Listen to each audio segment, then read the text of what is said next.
దేవాది దేవా, దేవాది దేవా, మహాదేవా, మహాదేవా, మహాదేవా, స్వర్గంలో ఏ దేవతల కోసమైతే నేను ఇదంతా చేశానో వారే నన్ను ఇప్పుడు తిరస్కరిస్తున్నారు. కేవలం దేవగురు బృహస్పతి నా పట్ల దయను కృపను చూపుతున్నారు. ఆయనే ఆదేశమిచ్చి మీ శరణు కోరమని చెప్పారు. నన్ను కాపాడండి మహాదేవా, నన్ను కాపాడండి, నన్ను కాపాడండి. దేవేంద్ర, సృష్టి నిర్మాణం జరిగినప్పటి నుంచి నేటిదాకా ఓ అచంచల నియమం, దాన్నే విధి విధానమని కూడా అంటారు. అది తన కార్యాన్ని ఎంతో చక్కగా, కఠోరంగా, నియమిత రూపంలో జరుపుతోంది. జగతిలో అందరికీ ఈ నియమం తెలిసినదే. కానీ సుఖాల కోసం స్వార్థచింతన వల్ల ఈ నియమాన్ని పాటించరు. ఆ సుఖాలు పొందడానికి మారుగా దుఃఖాన్నే పొందుతారు. ప్రభు, మీరు చెప్పేది ఏ నియమం గురించి? ఏముంది? మోసం, కపటం, కుతంత్రాలు, అన్యాయం, అవినీతి, వీటన్నిటి దుష్ఫలితాలను ప్రతివారు అనుభవించవలసిందే. వీటి నుంచి తప్పించుకోవటానికి వారు ఎంత ప్రయత్నించినా అది సాధ్యం కాదు. నేటిదాకా ఎవరూ తప్పించుకోలేదు, ఇక ముందు కాలంలో కూడా ఎవరూ తప్పించుకోలేరు. ఈ నియమం దేవ, దానవ, మానవులు అందరికీ వర్తిస్తుంది. నీకు అంతే. నీకు కలిగే మానసిక, శారీరకమైన కష్టాలన్నీ ఈ నియమం కారణంగానే కలుగుతూ ఉన్నాయి. ప్రభు, నేను అపరాధం చేశానని అంగీకరిస్తున్నాను. నేరస్తుడు తన నేరాలను అంగీకరించినా నిరాకరించినా ప్రకృతిలోని అచంచల నియమం తన దిశను, తన గతిని మార్చుకోదు. అందువల్ల మేము కూడా ఇందులో జోక్యం చేసుకోము. ప్రభు, ప్రభు, అయితే నేను ఇలాగే కురూపిగా ఉండిపోవాలా? నాకెన్నడూ కష్టాలు తీరవా పరమేశ? నేరాలను ఒప్పుకుని ప్రాయశ్చిత్తం, తపస్సు చేస్తే నేరాలకు మూలం సమసిపోతుంది దేవేంద్ర. కష్టాల కోర్చుకునే శక్తి, తగిన సామర్థ్యము తప్పక కలుగుతాయి. అప్పుడు కష్టాలు అంతగా బాధించవు. చేసే తపస్సు కళంకాన్ని రూపుమాపడానికి సహాయపడుతుంది. నీవు కూడా ప్రాయశ్చిత్తము, తపస్సు చేసిన పిమ్మట నీ పూర్వరూపాన్నే కాదు, స్వర్గ సింహాసనాన్ని కూడా మళ్ళీ పొందగలుగుతావు. నేను ధన్యుణ్ణి పరమేశ. మీరు దయాళువు ప్రభు, దయాళువు. ప్రభు, నాకు ఆ ప్రాయశ్చిత్తము, తపస్సు చేసే విధానం చెప్పండి. దానితో నా ఈ కళంకము, కురూపితనము పూర్తిగా తొలగిపోవాలి. ఆ తపస్సు ఎంతో కష్టమైనది దేవేంద్ర. ప్రభు, నాకు ప్రస్తుతం కలిగిన కష్టాల కన్నా అది ఎక్కువ కాదు కదా. దయచేసి నాకు వాటి విధానం చెప్పండి, నిర్వర్తిస్తాను. ఈ కైలాసం సమీపాన మానస సరోవరంలో ఒక విశాల కమలం ఉంది. ఆ కమలం తూడులో సూక్ష్మ శరీరం ధరించి కొంతకాలం నిశ్చల మనస్సుతో తపస్సు చేయాలి. అప్పుడే నీవు చేసినటువంటి బ్రహ్మహత్యా పాతకం క్షాళనమవుతుంది. ప్రభు, నా తపస్సు ఎప్పుడు పూర్తి అవుతుంది? దయచేసి అది కూడా చెబితే నా మనస్సుకి శాంతి కలుగుతుంది ప్రభు. తపస్సుకు అవధులేమీ ఉండవు దేవేంద్ర. నిర్మల హృదయంతో చేస్తే క్షణాలలో, ఘడియలలోనే సఫలం కాగలదు. శ్రద్ధ చూపకపోతే ఎంతో కాలం పడుతుంది. నిర్మల హృదయంతో తపస్సు చెయ్యి, ఫలితం శుభం కలిగిస్తుంది. ఇక సమయం వృధా చేయక చేయవలసిన పని చెయ్యి. తమ ఆజ్ఞ శిరసా వహిస్తాను దేవాది దేవా, తమ ఆజ్ఞ శిరసా వహిస్తాను.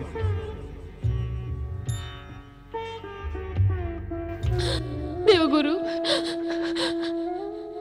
నా స్వామికి ఇటువంటి అప్రియ సంఘటన జరిగిందన్న ఆ సంగతి మీరు నాకు చెప్పనే లేదే.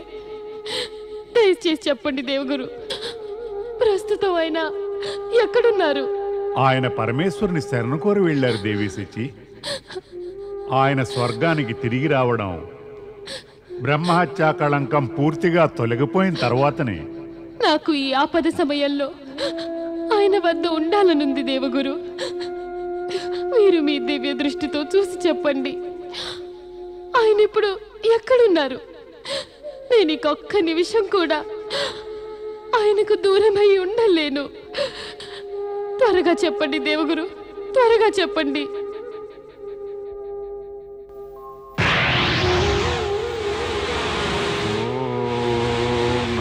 శివాయ.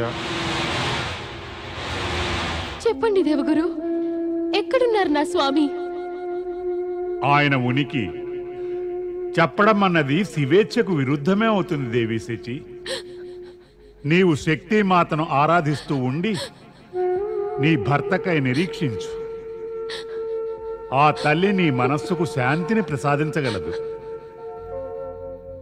దేవగురువు బృహస్పతి ఆజ్ఞానుసారం తన భర్తను మళ్లీ పొందటానికై శచీదేవి శక్తిమాతను ఆరాధించటం మొదలు పెడుతుంది. కానీ దేవేంద్రుడు లేకపోవడంతో స్వర్గంలో పరిపాలనా వ్యవస్థ యావత్తూ అస్తవ్యస్తమవుతుంది. భూలోకంలో అనావృష్టి కలిగి ప్రకృతి ప్రకోపించినందువల్ల ప్రజల జీవితాలపైన కార్యకలాపాలపైన దుష్ప్రభావం కలుగుతుంది. నీటి వనరులన్నీ ఎండిపోవడంతో కరువు కాటకాల పరిస్థితి ఏర్పడుతుంది. భూలోకంలో ప్రజలు త్రాహి త్రాహి అని ఆక్రోశిస్తారు. ఇది చూసిన నారదుడికి బాధ కలుగుతుంది. నారాయణ నారాయణ. దేవేంద్రుడు బ్రహ్మహత్య కారణంగా స్వర్గసింహాసనాన్ని కోల్పోయాడు. సృష్టిలో వ్యవస్థ అంతా అస్తవ్యస్తమైంది. అనావృష్టి, కరువు కాటకాల వల్ల భూతలమంతటా పశుపక్షాదుల కంకారాలు కనపడుతున్నాయి. భూమిపై విపత్తులతో త్రాహిమాం త్రాహిమాం అని ఆక్రోశిస్తున్నారు. ఈ స్వర్గంలో కూడా ఇంకా ఎప్పటిదాకా ఇలా ఆపదలు చుట్టుముట్టి ఉంటాయో తెలియదు. మరి స్వర్గం గతేమిటి? ఎన్నాళ్ళిలా స్వర్గసింహాసనం వెలవెలపోతూ ఉండాలో. ఇక స్వర్గాధిపతి ఎవరవుతారో ఏమో. ఈ విపత్తుల నుంచి మనను ఆ పరమేశ్వరుడే తప్పక విముక్తులను చేయగలరు. అందరం స్తుతిద్దాం. ఓం నమః శివాయ, ఓం నమః శివాయ, ఓం నమః శివాయ.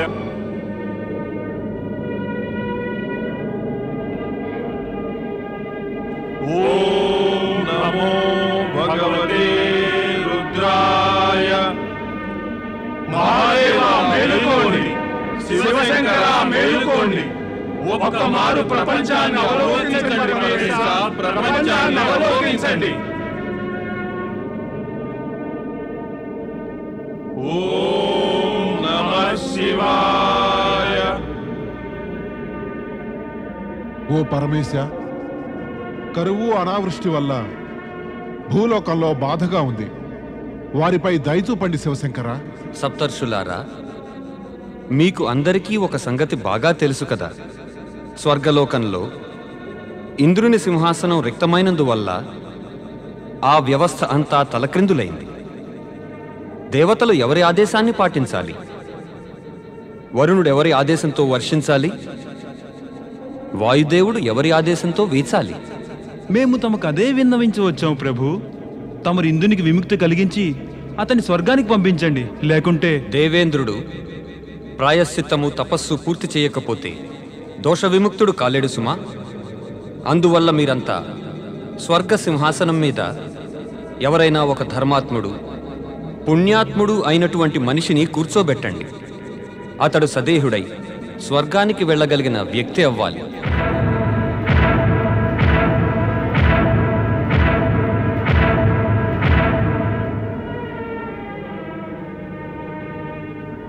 ఆ దేవతల్లో ఎవరూ లేరంటారా? దేవేంద్రుడు లేనంతకాలము స్వర్గపు బాధ్యత చేపట్టడానికి? సప్తర్షులారా, మీకు స్వర్గపు నియమాలన్నీ బాగా తెలిసినవే కదా. మీకు ఈ విషయం తెలియనిది కాదు. దేవతల్లో ఎవ్వరూ ఇంద్రుని సింహాసనాన్ని అధిరోహించలేరు. అయితే మీరే చెప్పండి ప్రభు. భూలోకంలో ధర్మాత్ములు, పుణ్యపురుషులు సదేహులై స్వర్గానికి వెళ్ళగలిగిన వారు ఎవరున్నారు? పురువంశపు మహారాజు నహుషుడు. మీరంతా వెళ్ళి అతన్ని అభ్యర్థించండి. లోకానికి ఆపద తొలగించటానికి అతన్ని స్వర్గసింహాసనం అధిష్ఠించమనండి. భూలోకాన్ని కరువు అనావృష్టి నుంచి కాపాడటానికి ఇంతకు మించిన ఉపాయమేదీ లేదు.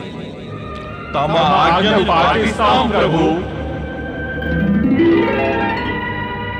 స్వామి, నేటిదాకా ఇలా జరగలేదు. ఏ మానవుడు స్వర్గ సింహాసనం అలంకరించలేదు. మరిది సృష్టి నియమాలకు విరుద్ధం కాదా? నియమాలకు లోబడనివి కూడా కొన్ని ఉంటాయి దేవి. ఈ పరిస్థితి అటువంటిదే సుమా. ఓం నమ శివాయ, ఓం నమ శివాయ, ఓం నమ శివాయ, ఓం నమ శివాయ, ఓం నమ శివాయ, ఓం నమ శివాయ, ఓం నమ శివాయ, ఓం నమ శివాయ, ఓం నమ శివాయ, ఓం నమ శివాయ, ఓం నమ శివాయ, ఓం నమ శివాయ, ఓం నమ శివాయ, ఓం నమ శివాయ, ఓం నమ శివాయ, ఓం నమ శివాయ, ఓం నమ శివాయ, ఓం నమ శివాయ. ఓం నమః శివాయ.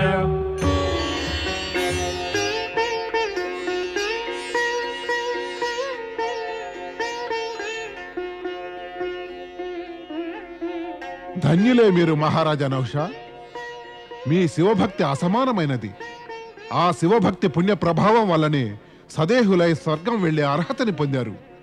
సప్త ఋషులమంతా మిమ్మల్ని స్వర్గానికి తీసుకెళ్లటానికి వచ్చాము. మొట్టమొదట సప్త ఋషులైన మీ అందరికీ ప్రణామం చేస్తున్నాను. ఆ పిమ్మట ఒక సంగతి మీకు చెప్పాలి. నాకు స్వర్గం వెళ్ళాలనే కోరికే లేదు. నేను శివారాధనను మానివేసి నా ప్రజలను పాలించే కర్తవ్యం విడనాడి స్వర్గం వెళ్ళదలుచుకోలేదు. మీరు నన్ను క్షమించాలి. మేము శివాజ్ఞ వల్లనే మీ వద్దకు వచ్చాము. నిరాశ కలిగించకండి.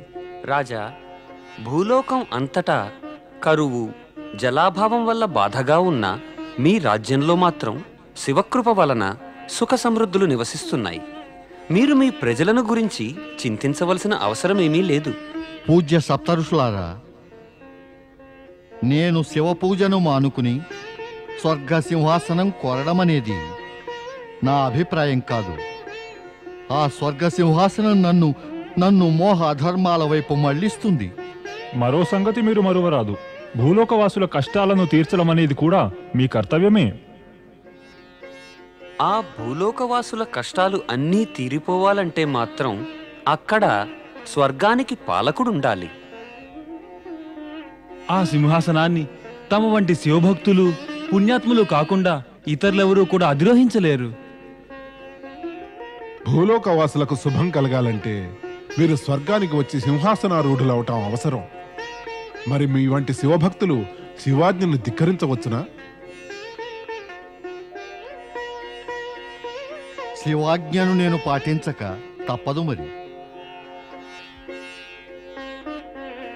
ఓం నమః శివాయ, ఓం నమః శివాయ. పుణ్యాత్ముడు మహారాజు నౌషునికి జయము! పుణ్యాత్ముడు మహారాజు నౌషునికి జయము! పుణ్యాత్ముడు మహారాజు నౌషునికి జయము! మహారాజా నహుషా, పూజ్యులైన సప్తఋషులారా, మీకు స్వాగతం. దేవగురువు బృహస్పతి, ధర్మాత్ముడైన నహుషుడు స్వర్గాధిపతిగా సింహాసనాన్ని అలంకరిస్తారు. వారు మీ ఆశీస్సులతో దేవతల సహకారంతో దేవేంద్రుని బాధ్యత చేపడతారు. అవశ్యం గురు వశిష్ఠ, అవశ్యం.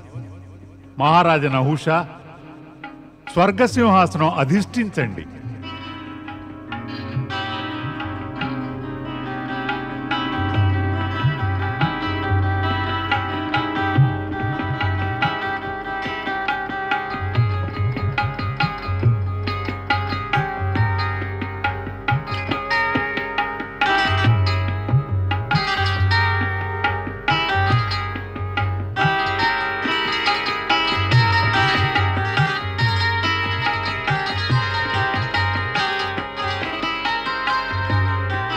స్వర్గాధిపతి పుణ్యాత్ముడు దేవేంద్రుడు నహుషునికి దేవేంద్రుడు నహుషునికి దేవేంద్రుడు నహుషునికి. పూజ్య సప్తఋషులారా, మీ ఆదేశానుసారంగా ఆ పరమేశ్వరుని కృప వల్ల దేవేంద్రుడు నహుషుడు స్వర్గానికి అధిపతి అయి వచ్చారు. నేను మీకు నమ్మకంతో చెప్పగలను, నేను తక్కిన దేవతలందరూ కూడా వీరి నేతృత్వానికి ఆధిపత్యానికి సంపూర్ణ సహకారాన్ని అందిస్తాం. పూజ్య సప్తఋషులారా, ఆదరణీయులైన గురు బృహస్పతి, నాకు సహచరులైన దేవతలారా, ఆ పరమశివశంకరుని ఆజ్ఞను, ఆదేశాన్ని, మీ అందరి అభ్యర్థనను మన్నించి నేను దేవేంద్రుని సింహాసనాన్ని బాధ్యతను చేపట్టాను. నాకు ఆ శివాజ్ఞను గాని మీ అందరి విన్నపాన్ని గాని అభ్యర్థనను గాని త్రోసిపుచ్చడం అసాధ్యమే. మీరు నన్ను ఈ ఉన్నత స్థానానికి, పదవికి అర్హుడనని భావించారు. మీ అందరికీ నా హృదయపూర్వక కృతజ్ఞతలు. మీకు మాట ఇస్తున్నాను, నేను నా బాధ్యతను, కర్తవ్యాన్ని యథాశక్తితో న్యాయం, నీతి ఆధారంగా నిర్వర్తిస్తాను. మాతా, నేడు స్వర్గంలో ఉన్నప్పటికీ కూడా నేను అనాథనైపోయాను. నా స్వామి నాకు దూరమైపోయారు. స్వర్గ సింహాసనంపై దేవతలుండే స్థానంలో మానవ మాత్రుడు కూర్చున్నాడు. నాకిప్పుడు ఏమీ తెలియదు. నా భర్త ఈ సమయంలో ఎక్కడున్నారో, ఎలా ఉన్నారో. దేవగురువు కూడా ఆయన గురించి ఏమీ చెప్పలేదు. ఆయనను వీడి నిమిషమైనా గడపటం నేను భరించలేను. ఈ విపత్తు నుంచి నీవు తప్ప నన్నెవరు కాపాడగలరు? కృప చూపవమ్మా, చెప్పమ్మా, నా స్వామి ఎక్కడున్నారు? చెప్పమ్మా. నేను ఇలా ఒంటరిగా ఎలా ఉండగలను? దేవి సచి,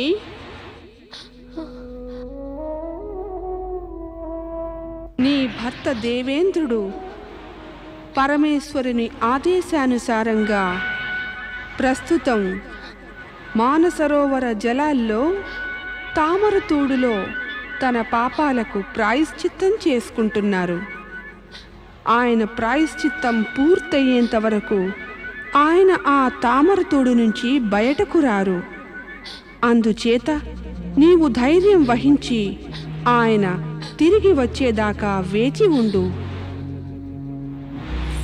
మాతా, అయితే ప్రస్తుతం నేను నా స్వామిని దర్శించుకోవడం సాధ్యం కాదా?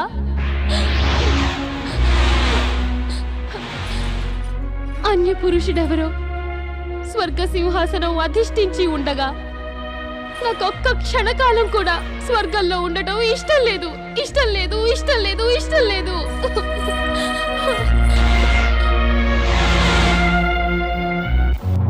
ఓం నమః శివాయ. ఓం నమః శివాయ. స్వామి, మీరెక్కడున్నారు? ఓం నమః శివాయ. స్వామి ఎక్కడున్నారు మీరు? స్వామి, మీ చరణ దాసినైన సచిని మీ దర్శనం కోరుతున్నాను. స్వామి, ఎక్కడున్నారు తమరు? నేను ఇక్కడున్నాను దేవి సచి. స్వామి, ఇదిగో ఈ తామరతూడిలో చూడు. స్వామి, ఇదిగో ఈ తామరతూడిలో.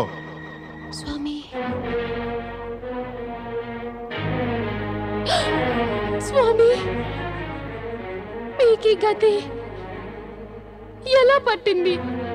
ఈ పని ఎవరు చేశారు? స్వామి, నేను మీ వద్దకు వస్తున్నాను. స్వామి, వద్దు, అక్కడే ఆగు దేవి సచి, అక్కడే ఆగు. నా పాపాలకు ప్రాయశ్చిత్తం నేను ఒంటరిగా చేసుకోవాలి. నీవు స్వర్గానికి వెళ్ళిపో దేవి సచి, నీవు స్వర్గానికి వెళ్ళిపో. స్వర్గానికి వెళ్ళి ఏం చేయను? మీరు లేని ఆ స్వర్గం నాకు నరకప్రాయమే. అక్కడ మీ సింహాసనంపై ఆ నహుషుడు ఆసీనుడై ఉన్నాడు. రాజా నహుషుడా?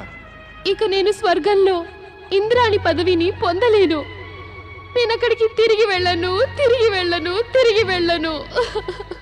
దేవి సచి, స్వర్గ సింహాసనంపై నహుష మహారాజు ఆసీనుడు అయ్యాడు అంటే నీవు స్వర్గంలో ఉండటం ఇంకా ఎంతో అవసరం అన్నమాట. లేకపోతే నేను స్వర్గలోక సింహాసనం ఎన్నడూ మళ్ళీ పొందలేను సుమా. నీవు స్వర్గానికి వెళ్ళిపో దేవి సచి, స్వర్గానికి వెళ్ళిపో. వద్దు స్వామి, మీరు నన్ను ధర్మ సంకటంలో పెట్టకండి. నేను ఇక్కడే మానసరోవర తీరాన శివారాధన చేసుకుంటూ మీరు బయటికి వచ్చేదాకా వేచి ఉంటాను. దేవి సచి, నా మీద ఒట్టే సుమా. ప్రస్తుతానికి స్వర్గానికి వెళ్ళిపో దేవి సచి, స్వర్గానికి వెళ్ళిపో, లేకుంటే నా మీద ఒట్టే. అలా మీపై ఒట్టెందుకు వేసుకుంటారు స్వామి? నన్ను ఇబ్బందిలో పెట్టారే. మీ మాటను, మీ ఆజ్ఞను నిరాకరించటం నాకు అసంభవమే కదా. వెళ్ళిపోవడానికి మనసు ఒప్పడం లేదు. ఏం చేయను? మనసు కంటే మీ మాటే కదా తప్పనిసరి.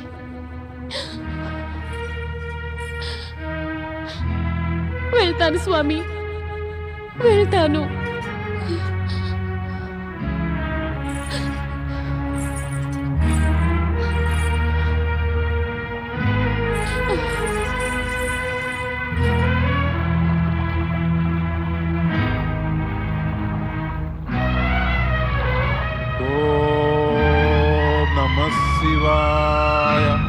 ఓం నమ శివాయ అనే పంచాక్షరీ మంత్రం వల్ల ప్రతి ఒక్కరికి బాధలన్నీ తీరిపోయి శుభం కలుగుతుందనడంలో సందేహం లేదు.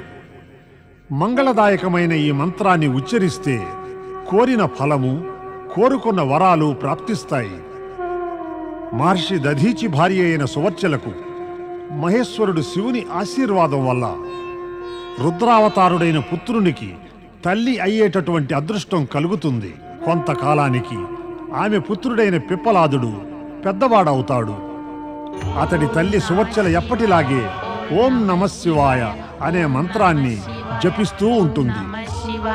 ఓం నమ శివాయ, ఓం నమ శివాయ, ఓం నమ శివాయ, ఓం నమ శివాయ, ఓం నమ శివాయ, ఓం నమ శివాయ, ఓం నమ శివాయ.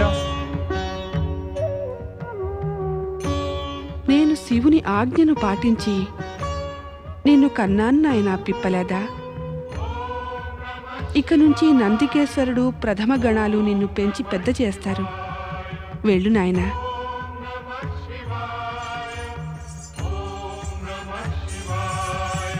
ప్రణామం మాతా సువర్చల. జై పరమేశ.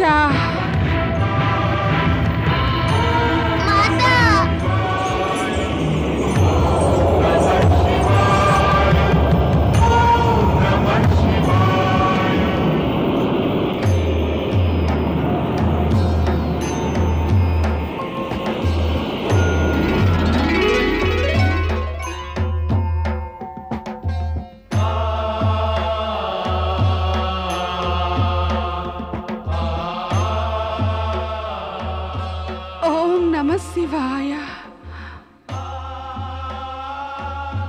దేవి సువర్చల, కైలాసానికి నీకు స్వాగతం.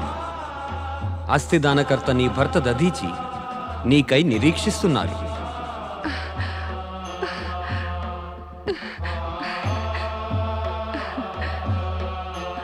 ప్రభు, ఎక్కడున్నారు నా స్వామి? మహర్షి దధీచి, మహర్షి దధీచి, ఇక్కడకు రండి. ఎవరొచ్చారో చూడండి. పరాత్పరుడు ఈశ్వరునికి జయము. స్వామి, స్వామి. ప్రణామం శివశంకర. స్వామి. మహర్షి దధీచి, ఓ సతీ సువర్చల, మీరిద్దరూ కైలాసానికి వచ్చి జనన మరణ బంధాలకు అతీతులైపోయారు. మీ పుత్రుడైన రుద్రావతారుడు పిప్పలాదుడు శివగణాల వద్ద పెరిగి పెద్దవాడై జగతిలో శివభక్తిని ప్రచారం చేస్తాడు. ఇక మీరిద్దరూ అదృశ్యంగా ఉండి శాశ్వతంగా కైలాసంలోనే నివసించండి. జరిగినదంతా తమ కృప వల్లనే జరిగింది పరమేశ. జరగబోయేది కూడా తమరి కృప వలనే జరుగుతుంది ప్రభు. ఓం నమః శివాయ.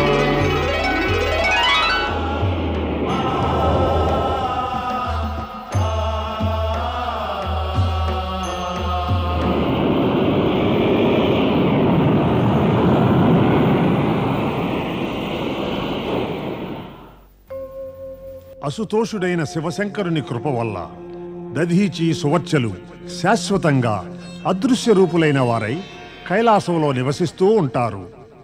కానీ తపస్సు చేస్తున్న దేవేంద్రునికి మాత్రం ఇంకా పరమేశ్వరుని కృప ప్రాప్తించదు.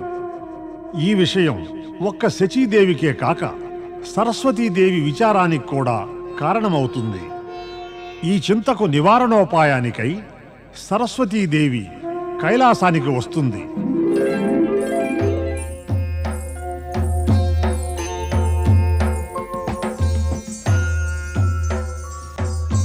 ప్రణామం సరస్వతీదేవి.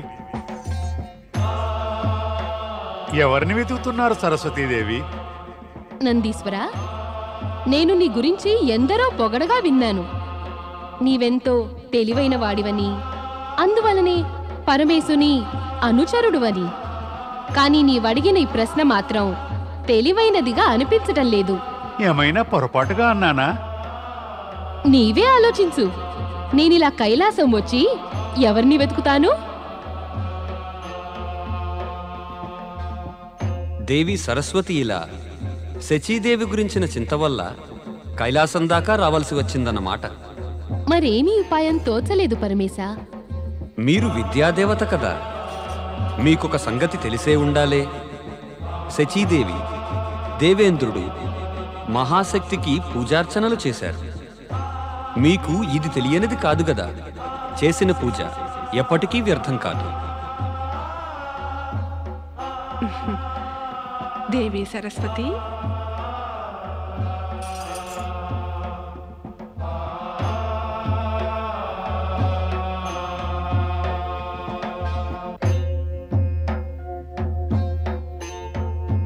మహాదేవి శచిని తప్పక కాపాడుతుంది. ఏం దేవి పార్వతి? తమరు చెప్పారు గనక తప్పక కాపాడుతాను. మీరు నిశ్చింతగా ఉండండి దేవి సరస్వతి. శచి స్వర్గంలో సురక్షితంగా ఉంటుంది.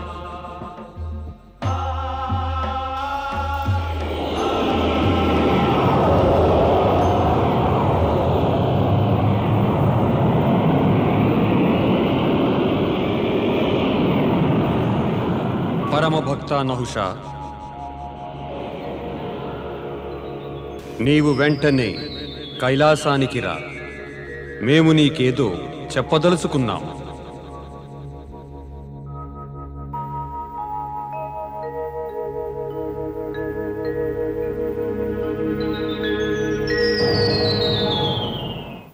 ఓం నమో భగవతే రుద్రాయ. ఓం నమో భగవతే రుద్రాయ. తమరు నన్ను స్మరించారు. నాకేమి ఆజ్ఞ ప్రభు? అవును నహుష, మేము నిన్ను తలుచుకున్నాము. నీవు మానవ శరీరం ధరించినా కూడా నీ పుణ్యఫలం వల్ల సదేహుడవై స్వర్గం చేరి ఇంద్రుని సింహాసనంపై ఆసీనుడవయ్యావు. అలా జరగడానికి నా ప్రతిభ, నా పురుషార్థము ఏవి కారణాలు కావు పరమేశ. అదంతా తమ కృపా ఫలితమే. మా కృప గురించి గుర్తుంది కదా, మరొకటి కూడా గుర్తుంచుకో. నీవిప్పుడు పొందినటువంటి ఈ స్వర్గ సింహాసనం ఆ దేవేంద్రునిదే. నాకు తెలుసు. మరొక విషయం కూడా తెలుసు కదా, ఇంద్రుని సింహాసనంపై ఏ మానవుడు ఎప్పుడూ కూర్చోలేదు. మానవుల్లో మొదటగా నీవే స్వర్గానికి అధిపతివి. అది కూడా తెలుసు ప్రభు. ఇది మాత్రం గుర్తుంచుకో నహుషా, స్వర్గ సింహాసనంపై కూర్చోవడంతో ఒక మానవుడవుగా నీ బాధ్యత పెరిగింది. నీవెంతో జాగరూకుడవై నీ ధర్మాన్ని, మర్యాదని, వ్యక్తిత్వాన్ని కాపాడుకోవాలి. అవి ఉజ్వలమై ప్రకాశించాలి. ఆదర్శవంతుడవై నీవు నిరూపించగలిగి ఉండాలి. మానవులు కూడా దేవతలకేమీ తీసిపోరు అని. ఈ సింహాసనంపై కూర్చోవడంతో సంపూర్ణ మానవజాతి గౌరవమంతా నీ కర్తవ్యం, నీ బాధ్యతల్లో కేంద్రీకృతమైంది. నీ పుణ్యం ఎట్టి పరిస్థితిలోనూ క్షీణించనే కూడదు. నీ వ్యక్తిత్వాన్ని నిలుపుకుంటే స్వర్గంలో దేవతలే నిన్ను ఆదరిస్తారు. నీవు శుభకార్యాలను చేపట్టు. వాటి వల్ల లోకం గతం మరచిపోగలగాలి. పరమేశ, నేను మిమ్మల్ని ఆరాధించినది స్వర్గప్రాప్తి కోసం కాదు. స్వర్గాన్ని పొందినా నా ధ్యాస భూమి మీదే ఉంది. పరమేశ, స్వర్గంలో నేను మిమ్మల్ని పూర్వంలా ఆరాధించలేకపోతున్నాను. నన్ను మళ్ళీ భూలోకం పంపేయండి ప్రభు. అప్పుడు నేను కొంతవరకైనా ధర్మబద్ధంగా మునపటిలా మిమ్మల్ని ఆరాధిస్తాను. కాదు నహుష, కాదు. ప్రస్తుతం అది సాధ్యం కాదు. నీవు సంపాదించుకున్న పుణ్యం నీ వద్ద ఉన్నంతకాలం నీవు స్వర్గంలోనే ఉండాలి సుమా. స్వర్గంలో ఉన్నా కూడా నీవు అక్కడి ప్రలోభాలకు గురి కావద్దు. అది చెబుదామనే నిన్ను పిలిపించాను. నీకు శుభం కలగాలి.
ఓ శక్తి మాత, శక్తినివ్వమ్మా.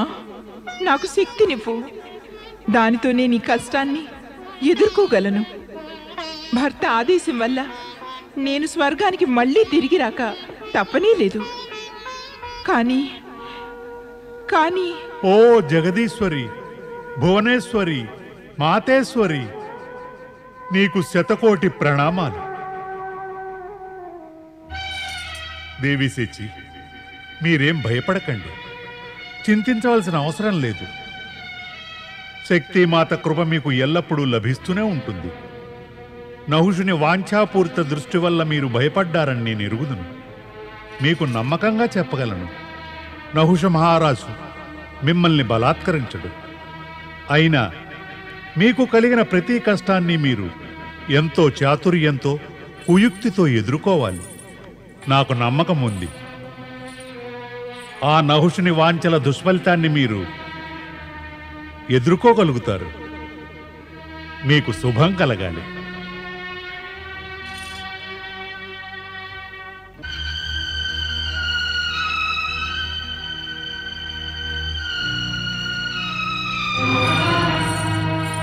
మహారాజు నహుషునికి రంభ ప్రణామం. రా రంభ. తమరు నన్ను తలుచుకున్నారా మహారాజా? రంభ, ఇక నేను మహారాజును కాను సుమా. దేవేంద్రుడు నహుషుణ్ణయ్యాను. నీకు ఈ సంగతి తెలియదా ఏమిటి? తెలుసు మహారాజా. దేవేంద్ర, నహుష, రంభా,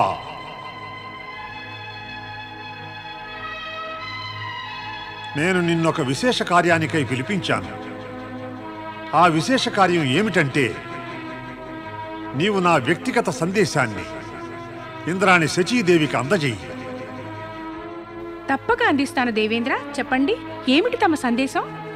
నేను శచీదేవిని ఏకాంతంగా కలుసుకోవాలి. నేను తమ ఈ సందేశాన్ని ఆమెకు తప్పకుండా అందిస్తాను. కానీ ఆమె తమని ఏకాంతంగా కలుసుకొని అంగీకరిస్తుందో లేదో అనేది అది మాత్రం నాకు తెలియదు. నేను నిన్ను ఇక్కడకు ఎందుకు పిలిపించానంటే, నీవు దేవేంద్రుని అధికారాన్ని అర్థం చేసుకుంటావని, ఇంద్రానికి తెలియజేస్తావని. నన్ను కలుసుకోవటానికి నీవు ఆమెను ఒప్పించాలి. ఆమె కూడా అందుకు ఒప్పుకు తీరాల్సిందే. నేను దేవేంద్రుణ్ణి.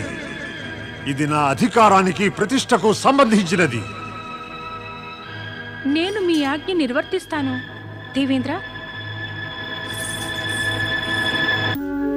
జయ జయ లక్ష్మీనారాయణ, జయ జయ లక్ష్మీనారాయణ. నారదా, నేడు నీ ముఖంలో ప్రశ్నార్థకముంది. బహుశా నీవు ప్రశ్నల పరంపర కురిపిస్తావేమో. నారాయణ నారాయణ. నారదుని పుట్టుకలోని ఉద్దేశమే ప్రశ్నలు అడగటం మాత.